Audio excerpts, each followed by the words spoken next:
Spellcaster is a 1992 horror movie from director Rafal Zielinski. The movie opens with a music video. This is Cassandra Cassel performing on a castle. She's the hottest music act right now, and for some reason, is dressed like a cross between a clown and a Christmas present. Well, to be fair, it's no worse than Lady Gaga. Adamanda's Diablo. So is it this Diablo or Jean Gary Diablo? I need you to run through the house and flap like a chicken! Is this still the music video? The movie cuts to Rex Mullet, a VJ who's hosting the precursor to Total Request Live.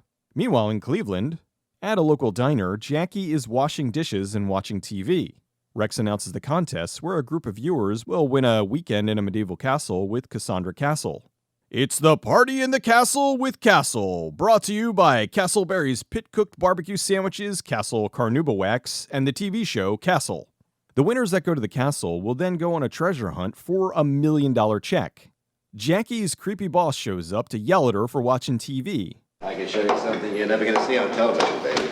This upsets her brother, Tom, who rightfully goes on the defense. The boss fires them both, but it doesn't matter. Tom and Jackie won the contest! In Italy for a weekend in a medieval castle and a chance at winning $1 million. Yeah! Fuck your dishes! We then fly to stock footage stand. All the winners are headed to the castle in fancy cars.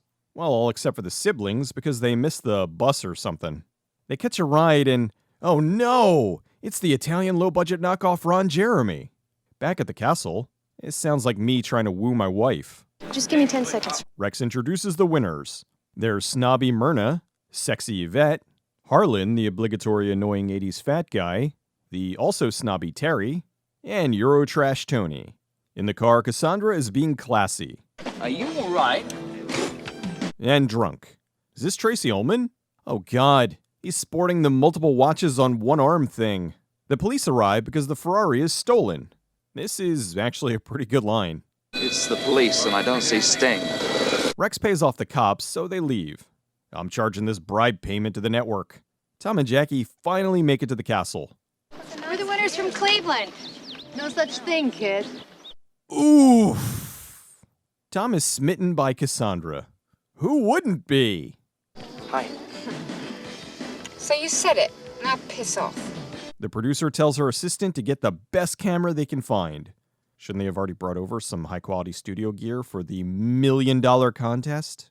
I think some really interesting things are going to happen in the dark here this weekend. I got lights. Yeah, but with an HD, we can pick up some stuff. Because an HD camera has night vision, the group heads into the castle. Can someone explain to me the tiny door in the big door? I'm not making a joke. I know it's a thing. I just don't know why it's a thing. There's two kinds of people in this world. Cut to the chase. When do we start searching for the money? When do we eat? Sooner. Does everybody just call him Fatso? Tom helps Myrna carry her golf clubs and guns. Yvette's mall hair is on point. Rex is confused as to why the place is empty. On cue, the butler arrives. Signor Diabole welcomes you. His name is Diablo, but they keep saying Diaboli. Is that an Italian thing? Yvette attempts a French accent. Oh là là, c'est très magnifique. Oh, it's beautiful. Of course it's beautiful, it's French. Of course, Harlan wants to talk food. I love French things. You know, French fries, French toast. This is supposed to be the bust of Diaboli. But it says right here, it's a bust of Jean Rotrou, a French poet. I guess they figured no one's gonna see this movie in HD 30 years from now. Also, this looks nothing like Adamant. Everybody's unpacking and making sure we see Harlan's only luggage is snacks. Terry decides to exercise with the demon. Tom and Jackie discuss what they're gonna do with the $1 million. I see a yacht, 40 foot long, my name written all over it. How about a college education with your name written all over it? Look, there are better things to waste your money on. How big is this room that there's this much echo? No, it's just weird. Meanwhile, the crew is headed to get a new camera. Did they put up a blue screen and forget to add the background image? The guys stop the car and kaboom! Back at the castle, they're drinking raspberry vinaigrette. Cassandra is drunk. Rex had time to get a dye job. He's also wearing eyeshadow. The butler comes in to tell everyone Sir Diaboli will not be joining them for dinner or the rest of their lives. Mwah-ah-ah. Rex tells the Rock TV viewers the rules for the $1 million contest. The check for $1 million is hidden somewhere inside the castle, and they can only search for it during the day. Cassandra shows them what it's like to be a real party girl. We're gonna party with everyone's favorite party girl, Cassandra Castle. That night, Eurotrash Tony tries to molest Jackie. The butler carries him off by the scruff of his neck like a puppy.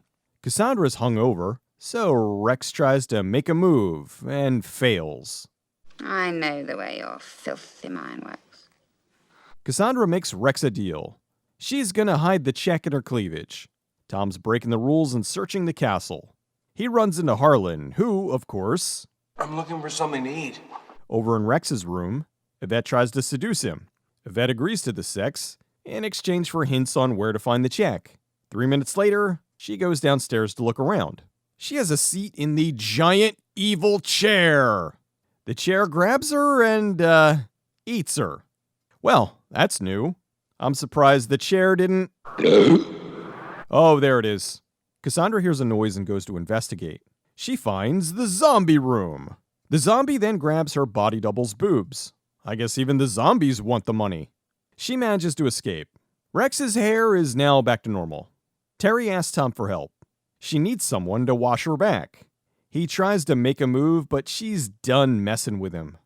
Wait, I thought we were gonna... What? You know. Oh, sorry. I just took a shower. Poor guy. His shirt isn't the only thing that's blue. At breakfast, Rex dyed his hair again. Rex then officially starts the contest, and they dig through the castle. Terry tries some shenanigans with Eurotrash Tony. Now rejected, he breaks into Cassandra's room while she's taking a bath. Who bathes with a hat? He fiddles with her lingerie and doesn't notice the check falls out. Cassandra distracts him with boobs. He assaults her, and the butler has him removed. Eurotrash Tony is mad, so he wrecks some priceless artwork. Senor Diaboli messes with Cassandra by stealing the check. Eurotrash Tony follows it, all the way to his death. Bye-bye, jerkface. Back in Cassandra's room, the check flies back in. Rex decides maybe he should hang on to it. Harlan demands lunch. The butler brings in a whole pig. Let me guess, Harlan's gonna become a pig or something. Yep, werepig! Even though it was a gorgeous day a minute ago, it's now storming like mad. In Terry's room, she gets attacked by the demon painting. Who wants kisses? Jamie goes to her room and finds a new HD camera. Ah, damn it, I forgot to bring the voltage adapter. The optical effect flies around the room and turns into an electric snake, which then makes her disappear or something. Rex gets into a fight with a suit of armor. He hits it with a mace and knocks its block off. He looks inside and gets eaten by this winged vagina monster. Jackie tries to leave, but Tom is still looking for the check. Cassandra runs in and passes out. Tom takes this opportunity to turn on the schmooze. Your fans really love you. They love you a lot. It's not love. Some of them do. Jackie finds Terry and then gets attacked by Fat Piggy Boy. Then Myrna shoots him. Tom's moves actually worked. Myrna decides to go hunting. Is it me or does this have shades of the dog attack in Resident Evil? Jackie goes looking for Tom. Can't come to the door, bonin'. So I guess you could say he came in the castle. She goes down a mysterious foggy hallway and ends up in Diaboli's room. I never realized how much Adamant looks like a young Billy Crystal. He explains he's the devil and killed all the others to take their souls. Tom searches the sheets and finds $1 million. Money really puts the brakes on the old sex drive. Cassandra tries to tell him that money isn't everything. She tells him her real name, and she burns the check. Just then, the check explodes and she's cooked. Diaboli summons Cassandra. Apparently, she was in cahoots with him, but now wants out because she's in love. Turns out she sold her soul to Diaboli in exchange for money and fame. Cassandra shoots the crystal ball and,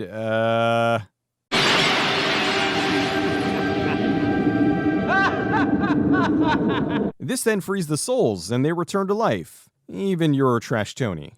Cassandra is also back to her non-famous self. That is until she goes to that diner and gets sucked into an Aha video. Wait, how does that work? Does Cassandra Castle just cease to exist?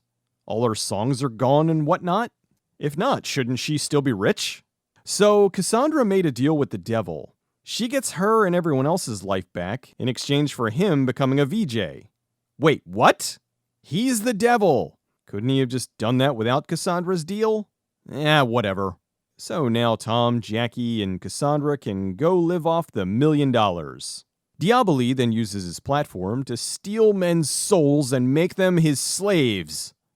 Spellcaster was shot in 1988, but due to various issues, it wasn't released until 1992. It was supposed to get a theatrical release, but for reasons I wasn't able to find, it was instead very quietly released direct-to-cable, most likely due to money issues within Empire.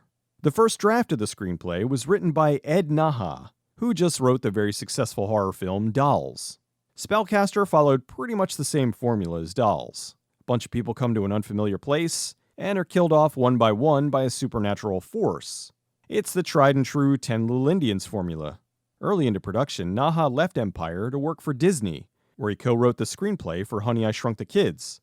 This was during a time when Disney was pilfering Empire's top talents by luring them away with more money.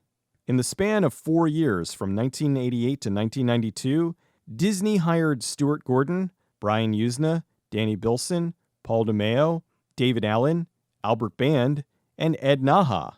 I'm surprised they didn't go after Rennie Harlan.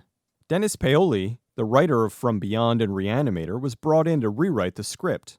Paoli was more or less told to rush through the rewrite so they could get the film into production as quickly as possible. The original script is about the contest winners being tempted by something in the castle, and if they were corrupted, Diablo would claim their souls.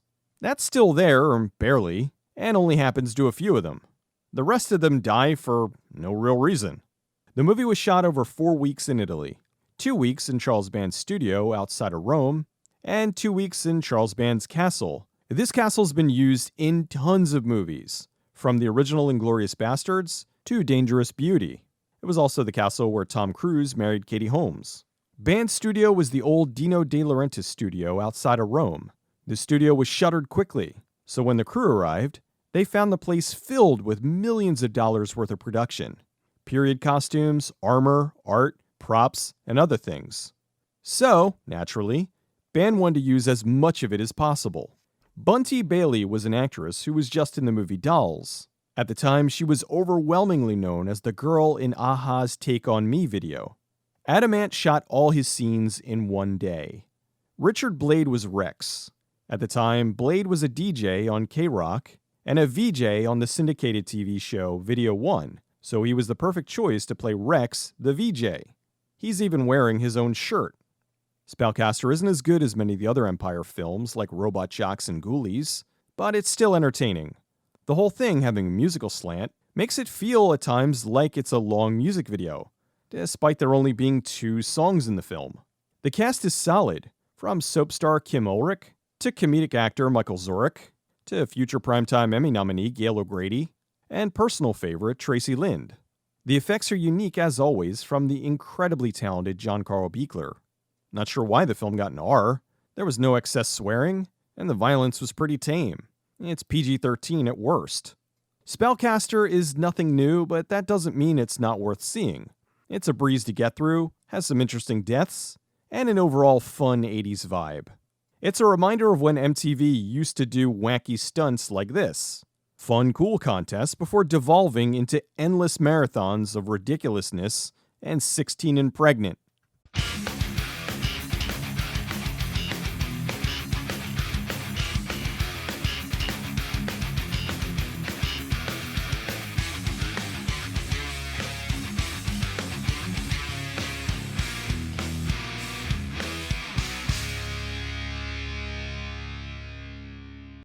We're the winners from Cleveland.